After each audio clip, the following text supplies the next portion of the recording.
नमस्कार दोस्तों, मैं हूं वीर कटारिया और आप देख रहे हैं Kataria fire academy YouTube channel. आज का हमारा वीडियो रहेगा फायर इक्विपमेंट आईएस कोड के बारे में। मैं पहले 2 वीडियो और बना चुका हूं। Fire equipment IS code part 1 और 2 के नाम से वीडियो अपलोडेड है। जिन लोगों ने नहीं देखी है तो वो देख सकते हैं। मैंने जितने भी फायर के इक्विपमेंट है, मैं बोल रहा हूँ कि 80-90% मैंने तीनों पार्ट में कवर कर दिए हैं। जिस भी इक्विपमेंट का आप आईएस कोड चाहते हैं तो वीडियो वॉच करके देख सकते हैं कभी भी। और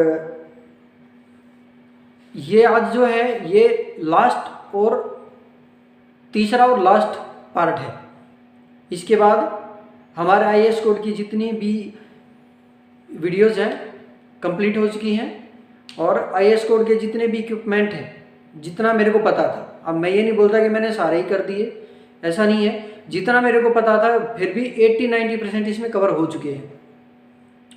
ठीक है, तो आज का वीडियो स्टार्ट करने से पहले छोटा सा रिक्वेस्ट है, अगर आप चैनल पर नए हैं तो प्लीज़ चैनल को सब्सक्राइब कीजिए और बेल आइकन का बटन जरूर दबाएं। तो वीडियो स्टार्ट करते हैं। आज का हमारा टॉपिक रहेगा फायर इक्विपमेंट आईएस कोड। ये पार्ट 3 है, पहले पार्ट 1 और 2 बन चुका है, तो अभी एक एक करके हम जानेंगे। पहले जानते हैं हीट डिटेक्टर। हीट डिटेक्टर का आईएस कोड होता है 2175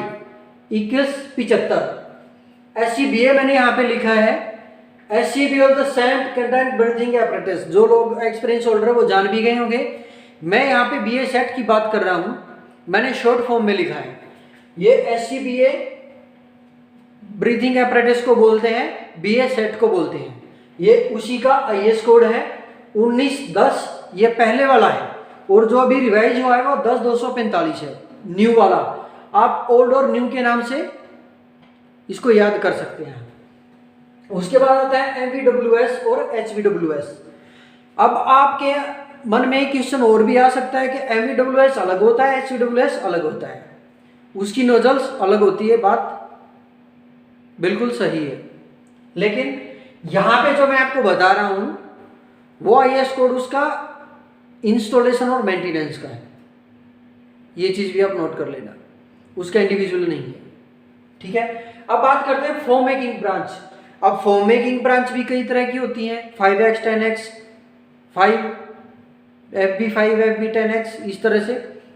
तो जितनी भी ब्रांचें हैं फोम मेकिंग ब्रांच, इसमें इनलाइन डिटेक्टर कंसीडर नहीं होता है, ये पहले बता दे रहा हूं। ठीक है, तो उसका आईएस कोड है 2097 और एवीडब्ल्यूएस का 15323 है। उसके बाद आता है फायर होज मेंटेनेंस। अब हमने ये तो जान लिया फायर होज का आईएस कोड क्या होता है, लेकिन उसका जो मेंटेनेंस किया जाता है ना, उसके लिए आईएस कोड अलग बनाया गया है, उसकी गाइडलाइन अलग बनाई गई है। तो वो जो उसका फायर होज का मेंटेनेंस होता है वो 14851 होता है। ठीक है, और अब जानेंगे स्मोक डिटेक्टर। सबसे इंपॉर्टेंट होता है और हर जगह देखने को मिल जाता है। तो स्मोक डिटेक्टर का आईएस कोड 11360 होता है, 11360। उसके बाद आता है फायर स्टेनर। स्टेनर 2 प्रकार के होते हैं, वुडन स्टेनर और मेटल स्टेनर। और वुडन स्टेनर तो लगभग खत्म सा ही हो गया है, तो दोनों का ही स्टैंडर्ड 907 होता है। उसके बाद आता है ब्रीचिंग, डिवाइडिंग ब्रीचिंग और कलेक्टिंग ब्रीचिंग। मैंने यहाँ पे लिख दिया है डिवाइडिंग और कलेक्टिंग ब्रीचिंग, इसका 905 होता है। 2 और 3 वे कलेक्टिंग है। आपने देखा कलेक्टिंग है 2 वे भी होता है, 3 वे भी होता है, 4 वे भी होता है, कहीं कहीं पे 6 वे भी मिल जाएगा, नहीं तो ज्यादातर 3 वे और 4 वे ही मिलते हैं।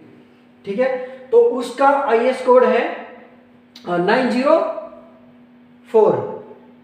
ठीक है, और उसके बाद आता है फोम एंड वाटर मॉनिटर। देखो मॉनिटर चाहे वो फोम का है चाहे वो पानी वाला है, दोनों के लिए ही एक कोड बनाया गया है जो कि ये वाला है 8442 8442। उसके बाद आता है रिवॉल्विंग ब्रांच। रिवॉल्विंग ब्रांच जिसको हम बेसमेंट स्प्रे भी बोलते हैं, भी बोलते हैं, बोला मैंने, ध्यान रखना, बेसमेंट स्प्रे भी बोलते हैं। और उसको जहाँ पे स्मोक ज़्यादा होता है, हमारी अप्रोच नहीं होती, बिल्डिंग में या रूम में या गोदाम में उसका प्रयोग किया जाता है। तो रिवॉल्विंग ब्रांच का 906 होता है। उसके बाद था fire heat and flame resistant shoot. ये भी बड़ा इंपॉर्टेंट है। जो हम फायर फाइटिंग के दौरान शूट पहनते हैं ना, वो फायर एंड हीट रेसिस्टेंट होता है। उसी को फायर शूट बोलते हैं, उसी को HR शूट बोलते हैं, हीट रेसिस्टेंट शूट, उसी को फ्लेम प्रूफ बोलते हैं। ये सब अलग अलग बोलने का तरीका चीज़ एक ही है, लेकिन जो लोग उसको फ्लेम प्रूफ बोलते हैं तो उनका ये भ्रम है कि वो फ्लेम प्रूफ होता है, लेकिन फ्लेम प्रूफ नहीं होता है, वो फ्लेम प्रूफ नहीं होता है। ठीक है, उस जितने भी फायर के शूट है उसकी एक कैपेसिटी होती है, वो उस कैपेसिटी तक ही हीट को सह सकता है, उसके बाद वो भी जलेगा। और एक मेरे पास क्वेश्चन आया था कि सर फायर एंट्री शूट के बारे में बताइए। तो डियर एक चीज़ मैं आपको बता देता हूँ, आज तक कोई भी ऐसा शूट बना ही नहीं जो स्पेशली ये बोलता है कि आप पहन के आग में कूद जाओ। फायर एंट्री शूट से क्या मतलब है? फायर एंट्री शूट किसको बोलते हैं? जो हमारा एल्यूमिनियम का शूट होता है उसी को हम फायर एंट्री शूट बोलते हैं।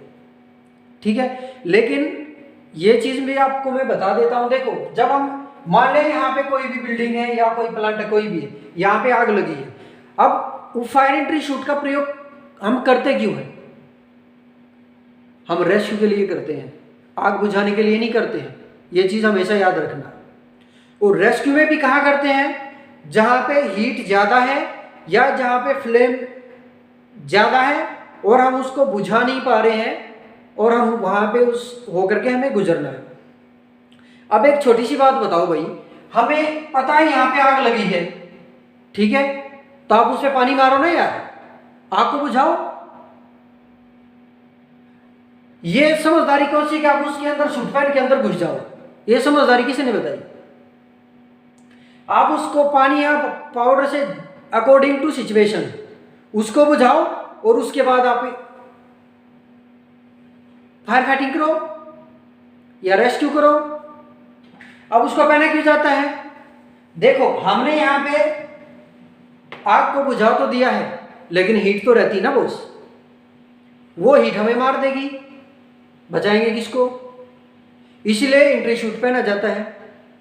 अब दूसरा, अब यहां पे हमने आग बुझा दी, बंदा अंदर चला गया, हो सकता दोबारा वहां पे आग लग जाए, तो एकदम से सूट अंदर पहनाने थोड़ी जाएंगे उसको, या वो उधर से थोड़ी आएगा बाहर पहनने के लिए। तो उस पोजीशन में फायर एंट्री शूट पहना जाता है, जिसको आप फायर एंट्री शूट बोलते हो। एल्यूमिनियम का होता है, एल्यूमिनियम की परत चढ़ी होती है उसके ऊपर, ठीक है। तो उसमें भी एक कंडीशन और भी होती है, जब आप फायर एंट्री शूट, मैं आपकी लैंग्वेज में ही बोल रहा हूँ, एल्यूमिनियम शूट ही होता है, बार बार बोल रहा हूँ मैं। फायर एंट्री शूट मेरे मुंह से इसलिए निकल रहा है कि हम हमारी नॉलेज में वही दिमाग में बैठ गया, तो फायर एंट्री शूट ही बोलते हैं हम उसको। इसमें कंडीशन ये बोलती है, आपको कहीं पे किसी चीज का आइसोलेशन देना है, चाहे वो लिक्विड है चाहे गैस है, क्योंकि लिक्विड और गैस की आग को जब तक आइसोलेट नहीं करोगे कोई साला बुझा ही नहीं सकता। वहां पे आपको एक फायर एंट्री शूट पहन के जाना है, तो इसको कंडीशंस के लिए होता है वो, ऐसा नहीं होता कहीं पे भी पहन के घुस गए ले भाई मर जाओ। तो ये जिसने भी ये दिमाग लगाया है या जिसके अंदर ये भ्रम है, तो उसको निकाल देना आज। तो fire and heat resistant shoot का 76-12 होता है। ये मैं वूस वाले की बात कर रहा हूँ, दोबारा बता दे रहा हूँ, ये फायर एंट्री शूट नहीं है, ये वाला ये रेसिस्टेंट शूट है। जो आप लोगों ने, आप पिक पे डालोगे ना फायर शूट, तो जो जिसको पहन करके हम पकड़ के फायर फाइटिंग करते हैं, ताकि जो हीट है वो हमारे ऊपर ना पड़े, हमें इफेक्ट ना करे, उसके लिए जो पहनते हैं, मैं उस फायर शूट की बात कर रहा हूँ। उसको HR शूट भी बोलते हैं, हीट रेसिस्टेंट शूट, और फायर शूट भी बोल देते हैं, ठीक है। तो ये है। अब हम बात करेंगे नेक्स्ट जो बचते हैं उसके बारे में। अब हम बात करेंगे CO2 फ्लोटिंग सिस्टम के बारे में। CO2 फ्लोटिंग सिस्टम, तो ये 15528 15528 इसका IS कोड होता है। इसमें इंस्टॉलेशन और मेंटेनेंस आता है, ठीक है। गैस एक्सटिंग्विशर HCFC 125 इसका होता है 15835। अब आप बोलोगे ये कौन सा एक्सटिंग्विशर हो गया? तो आप लोगों ने देखा होगा क्लीन एजेंट नाम का एक्सटिंग्विशर आता है, वो 3 तरह के होते हैं। 3 तरह के तो नहीं, बोले तो 3 तरह के केमिकल उसके अंदर होते हैं। एक्सटिंग्विशर एक ही तरह का होता है, 3 तरह के केमिकल उसके अंदर होते हैं। अब डिपेंड करता है मैन्युफैक्चर कंपनी के ऊपर, उसने कौन सी प्रकार का उसके अंदर केमिकल डाला है। अब वो बता देता हूँ। देखो, एक तो होता है HCF125, ठीक है। इसमें जो हेप्टाफ्लोरोप्रोपेन्स होती है, एक हेप्टाफ्लोरोप्रोपेन होती है, एक हेप्टाफ्लोरोकार्बन होती है, और एक हेक्साफ्लोरो मीथेन और हेप्टाफ्लोरोकार्बन होता है। ये अलग अलग केमिकल्स उसके अंदर होता है, तो ये उसी का, और ये जो वो हेप्टाफ्लोरोकार्बन का है जो मैं आपको बता रहा हूँ। अब आता है installation and maintenance of fire pump. Fire pump house में जो फायर पंपों का इंस्टॉलेशन और उनका मेंटेनेंस जो करते हैं, उसके लिए 15301 IS कोड होता है। और उसके बाद installations and design sprinkler. Sprinkler का जो हम इंस्टॉलेशंस करते हैं, कितने डिस्टेंस पे कितना स्प्रिंकलर लगेगा, बीच की दूरी क्या होती है, और उसका डिजाइन किस हिसाब से किया जाता है, ये IS कोड 15105 में मिलेगा आपको। बहुत सारे लोगों ने ये कमेंट किया भी है कि सर स्प्रिंकलर से स्प्रिंकलर की दूरी कितनी होती है, वो बताइए। तो ये चीज़ मैंने आपकी बिल्कुल क्लियर कर दिया। आपको ये वाला सर्च करना है और उसमें आपको पूरा डिटेल मिल जाएगा, किसी से कुछ पूछने की जरूरत नहीं है। फिर भी मैंने आपको पहले बताया हुआ है। इसमें क्या होता है ना, थोड़ा सा बता देता हूं मैं आपको। मिनिमम डिस्टेंस होता है 1 मीटर का, मिनिमम 1, 2 और 3, 2 और 3। अब ये क्या है, ये है मीटर में। अब मैं बता देता हूं क्या होता है। देखो, 1003 प्रकार का फायर लोड होता है, वो 3 कैटेगरी में होता है।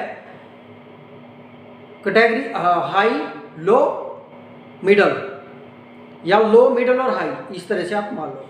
जहां पे हाई 1000 होता है, वहां पे एक स्प्रिंकलर से दूसरे की दूरी 1 मीटर कर दी जाती है। वैसे एक बहुत कम मिलता है आपको, 1.5 मीटर मिलेगा, ठीक है। बहुत कम करते हैं इंस्टॉलेशंस के चक्कर में, और जो हाई स्टैंडर्ड की सेफ्टी ले रहे वो फॉलो भी करते हैं। उसके बाद आता है 2 मीटर का। एक स्प्रिंकलर से दूसरे की दूरी 2 मीटर हो जाती है। यहाँ पे क्या है, मैं यहाँ पे लिख भी देता हूँ। यहाँ पे हाई 1000 है, मिडल है और लो है। जहाँ पे लो 1000 से होगा, वहाँ पे एक स्प्रिंकलर से दूसरे की दूरी 3 मीटर होगी।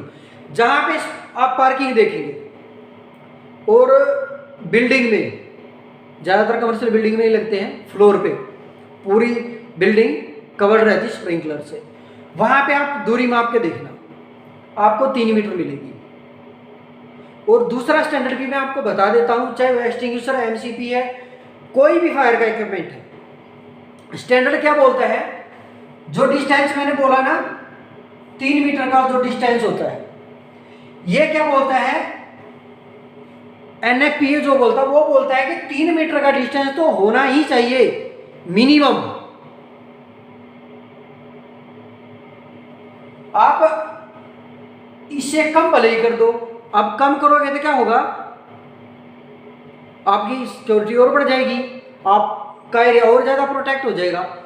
लेकिन आप इसे ज्यादा नहीं कर सकते, इसकी दूरी 4 नहीं कर सकते, 5 नहीं कर सकते, 6 मीटर नहीं कर सकते। समझ रहे ना बात भाई। हमें कोई भी सामान लाने की जरूरत है, मान लिया कोई सामान लेके आया, मैं 1 किलो चीनी 40 रुपए किलो आती है। अब मैं लेकर के जा रहा हूं, 40 रुपए लेके गया गिनती के। अब उधर जाने के बाद हो सकता है मेरे घर से ही फोन आ गया कि भाई हमारे घर पे जो मेहमान आने वाले थे, 1 किलो चीनी में तो नहीं काम चलना भाई, और लेके आनी पड़ेगी। अब 1 किलो के ही पैसे लेके, उससे ज़्यादा तो है ही नहीं। अब क्या होगा, बाकी कैसे ही जाएंगे, नहीं ना। या सब्जी का ले लो आप, सब्जी का रेट आलू का कोई 40 दे रहा, कोई 45 दे रहा, कोई 50 भी दे रहा है। अब मैं 40 के हिसाब से लेके जाऊंगा और वहां पे 45 मिला तो क्या मैं वापिस आऊंगा? या आधा ही लेके आ जाऊंगा?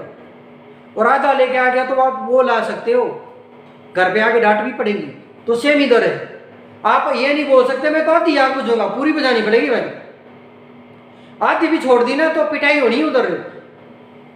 और गांव शहरों में तो आपको डंडे भी मारने लगेंगे, पत्थर मारते गाड़ियां तोड़ देते हैं। ठीक है, तो स्टैंडर्ड बोलता है कि जो मिनिमम हमने बनाया गया स्टैंडर्ड वो तो आपको फॉलो करना ही है। हमने बोला एक एक्सटिंग्विशर 15 मीटर पे लगाना तो लगाना है, आप बोले 2 लगाओ 4 लगाओ, ज्यादा जितना मर्जी लगाओ, लेकिन कम नहीं लगा सकते। तो वही चीज है यहाँ पे। ठीक है, अब 1 मीटर देखो मैंने, अब दूरी कैसे होती है ये भी ध्यान रखना। अब बोलोगे सर एक यहां से लेके यहाँ पे 3 मीटर हो तो 10 मीटर का हो गया, ये तो आगे ऐसे हो जाएगी, बुझेगी नहीं। तो वो भी मैं आपको एक तरीका बता देता हूं। देखो, एक जो स्प्रिंकलर होता है ना वो 1 मीटर से 1.5 मीटर का एरिया कवर करता है, स्क्वायर मीटर का। कैसे? आपने देखो फुहार बनाता है, ये तो इस तरह करके यूं स्प्रे इस तरह बनाता है ना, फुहार बना देता है, चारों तरफ फैल जाता है जैसे मोर नाचता है। अब ये स्प्रिंकलर टूटेगा तो सीधा पानी ऐसे थोड़ी गिरेगा, यहां थोड़ी गिरेगा, वो पानी यूं गिरेगा यूं। अब यहां पे देखो आप, ये एक तरह का इसने ट्रायंगल बना दिया। अब मैं बोलूं कि यहां से ये यहां पे 90 डिग्री का कोण हो गया, ठीक है। अब 45 इधर हो गया और 45 इधर हो गया, तभी तो 90 हुआ ना। अब ये कितना एरिया कवर कर रहा है? अब यहां से मैं 45 मीटर लेके जाऊंगा, सॉरी 45 डिग्री कोण बनाता हूं, तो इन दोनों के बीच का गैप कितना हुआ? 3 मीटर।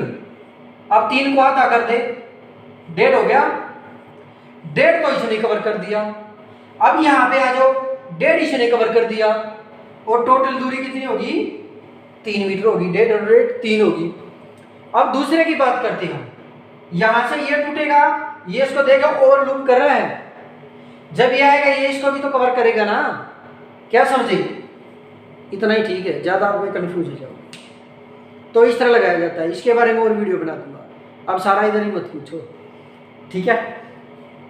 तो ये था आज का हमारा वीडियो, उम्मीद करता हूँ आप लोगों को पसंद आया होगा और समझ भी आया होगा। और अगर पसंद आया, समझ आया तो कमेंट करके जरूर बताएं, वीडियो लाइक करें और अपने दोस्तों के साथ शेयर भी करें। और अभी तक भी चैनल को सब्सक्राइब नहीं किया तो प्लीज़ सब्सक्राइब कीजिए और बेल आइकन का बटन जरूर दबाइए। जल्द लौटेंगे नेक्स्ट वीडियो के साथ। जय हिंद, जय भारत।